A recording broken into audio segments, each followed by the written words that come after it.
Lucas, you spend more time with our customers than most, and so you've been exposed to, I guess, the first initial reactions of the use of AI in that kind of supply chain of data management.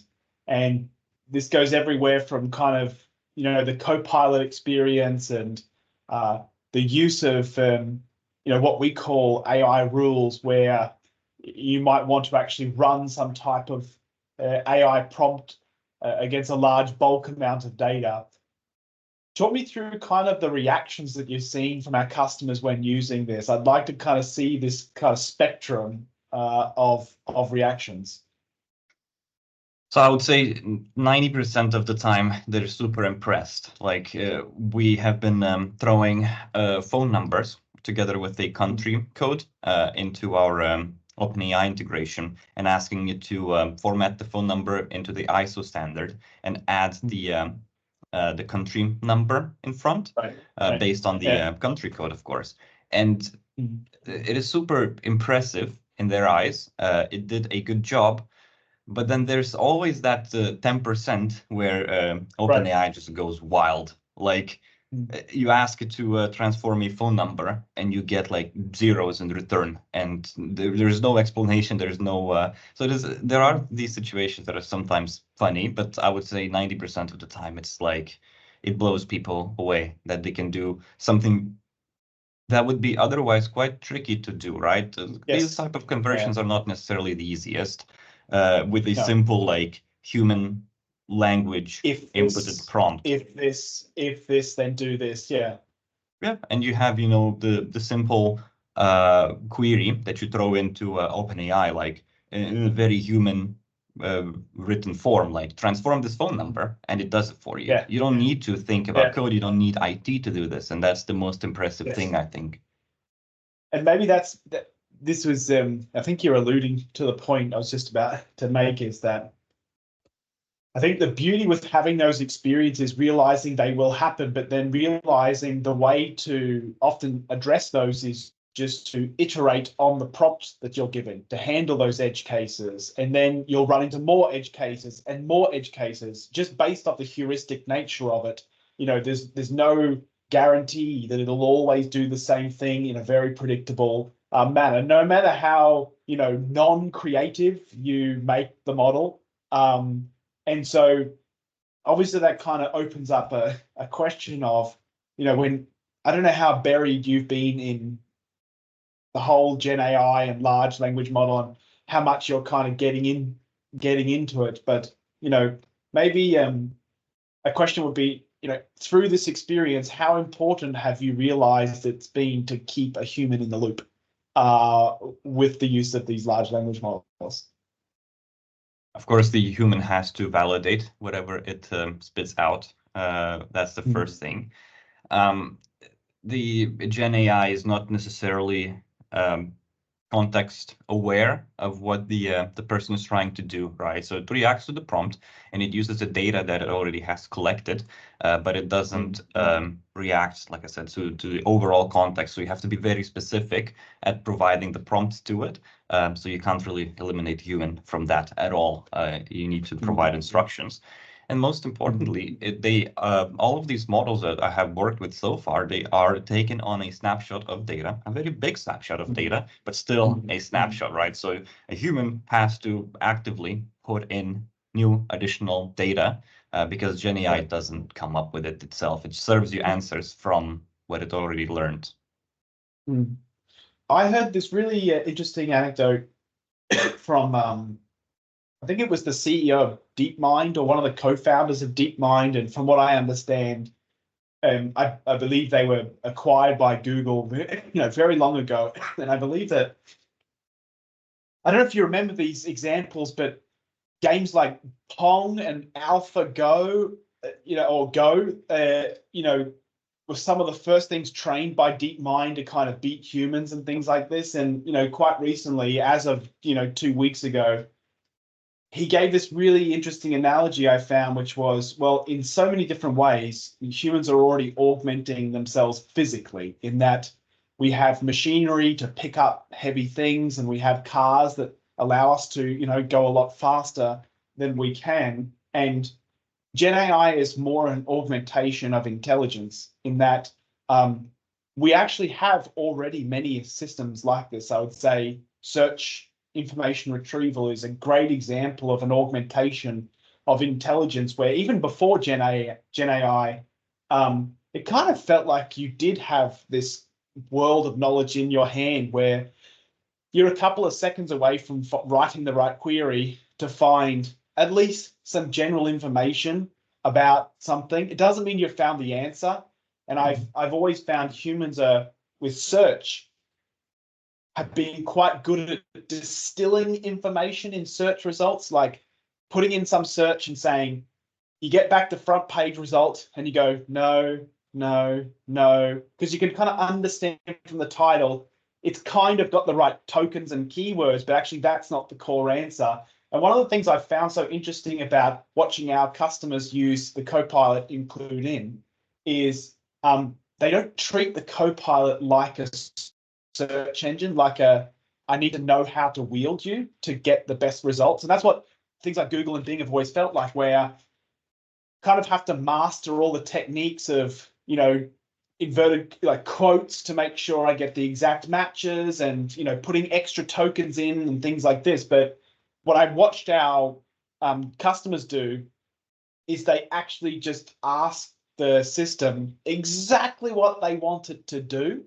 And it's such a different form factor that I think as it's made things so interesting to see people's reactions. But you know, to your point, Lucas, I would say still using it that human as the validation engine, because I think one of the things it obviously does well is, given large corpuses of data, it's also quite good at looking through the noise and surfacing things based off your prompt. But then I still find myself, and I still see our customers being that final person that says, first of all, I probably wouldn't have found that example. And then second of all, the one that finally says, yes, that's exactly what I was looking for. And that's where that kind of confidence come from.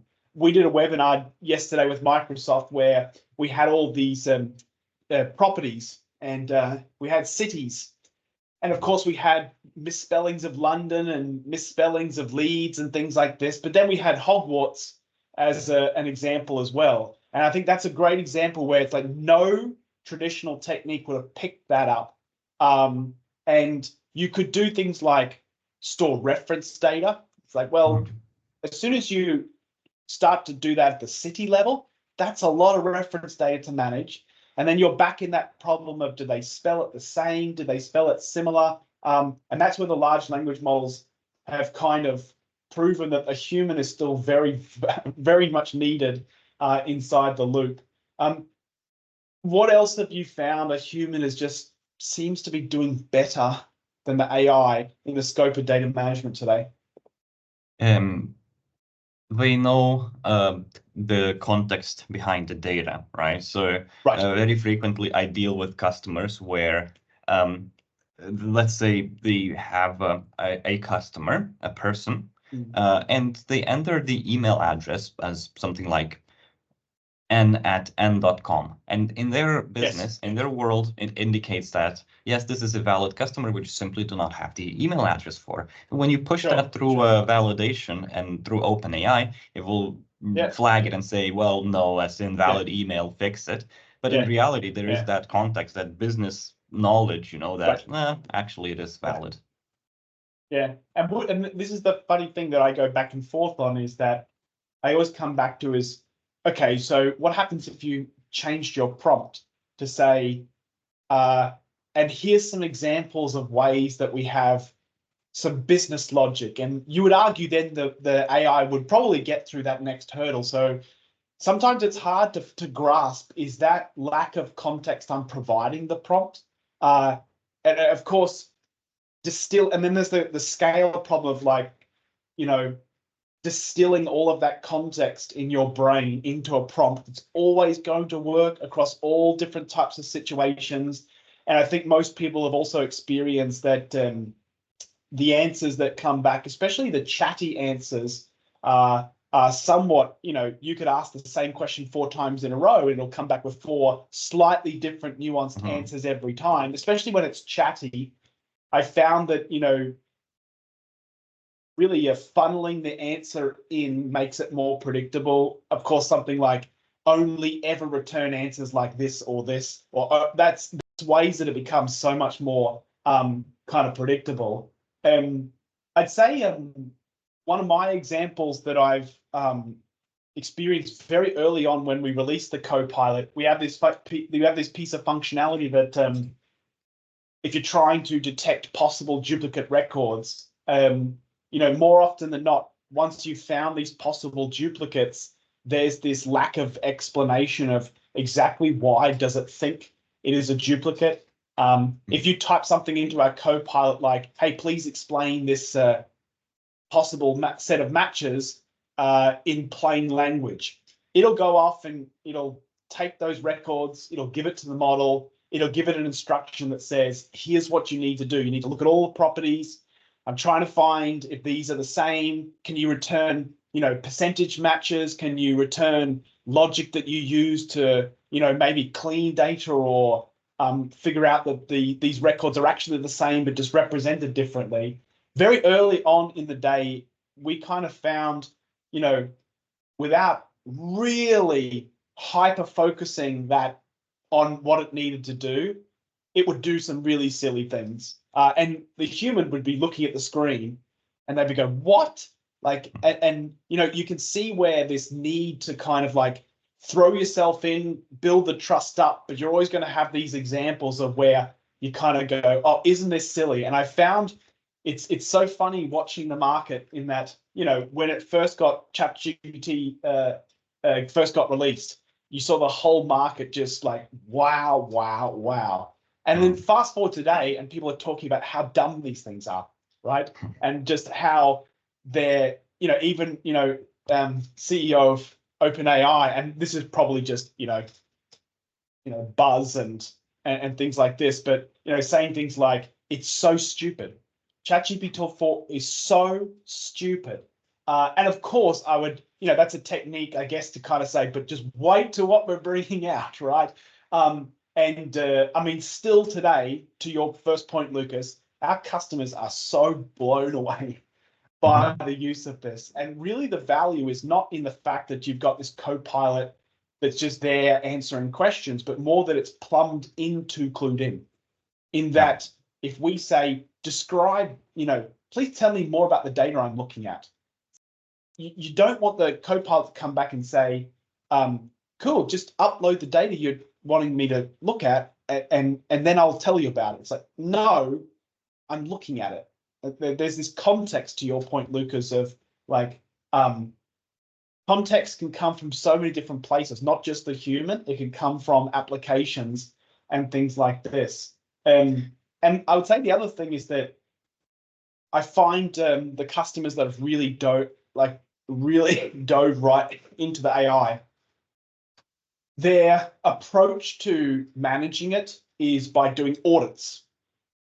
So very similar to when you're setting up matching rules to find possible duplicates, you're often relying on these rather probabilistic techniques like a 60% match and a 50% match. And especially if you're wanting to automate that, you then run into that challenge of, well, there's no rules that's just going to fix everything forever now and for the future. So things will come through, they might merge when they shouldn't have, and you've got to basically do audits at that point, little snapshots to say, oh, looks like our matching rules are a little bit aggressive, but let's see the damage. Looks like 3 or 4 records might be candidates that shouldn't be merged. Split them, and that just comes down to a risk appetite. And I'd say with the use of AI and how humans are using it today, there is also that risk appetite that's there as well.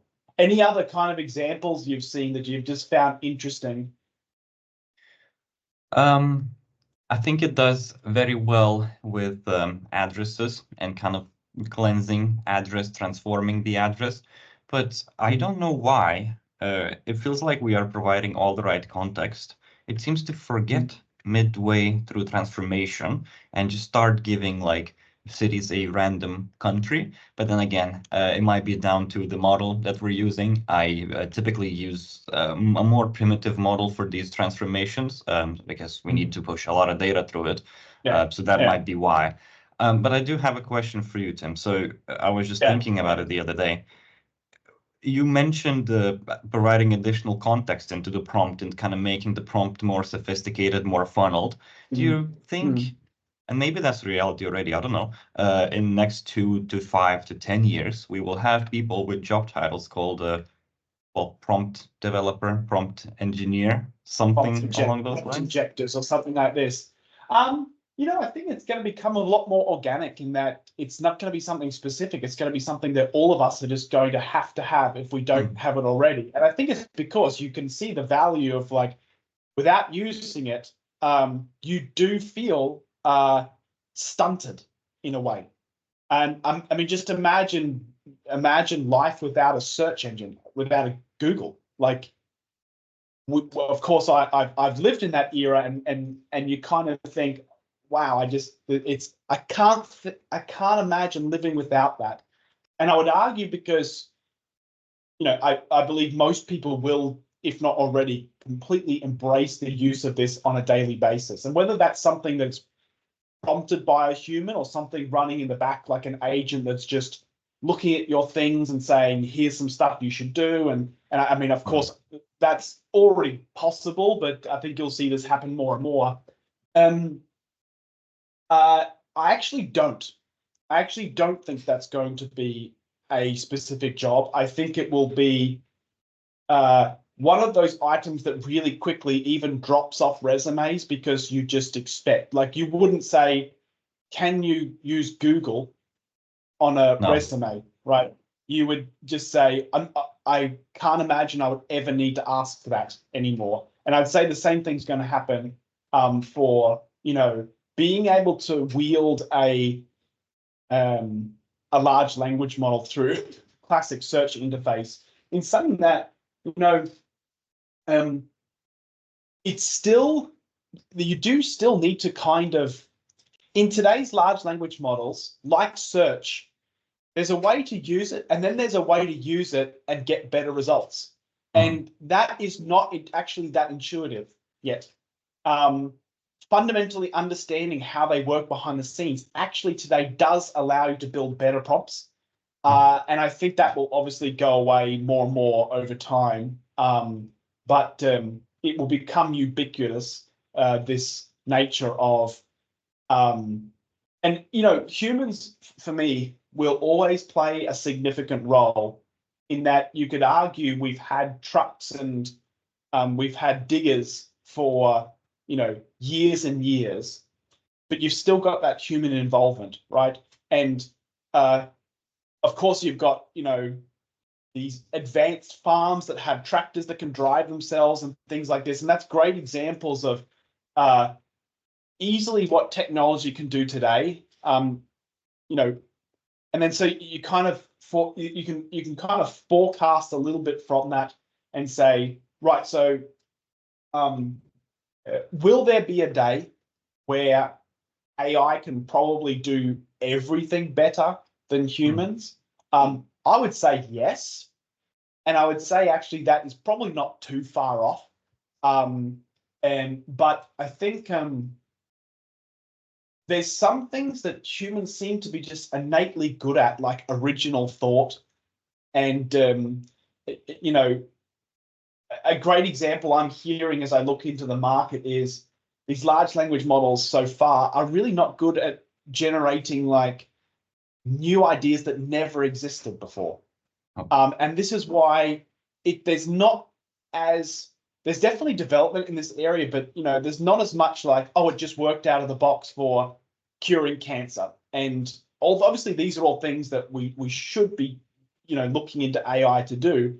But very, very clearly so far, there's no clear signs of, we don't know, no one knows how to cure cancer. And therefore things like original thought, it feels like humans will always be rather good at that thing. And this is more of a way of saying, let me distill patterns for you that I found you might not have looked at. But in fact, you gave me all the input. So I'm not necessarily going to,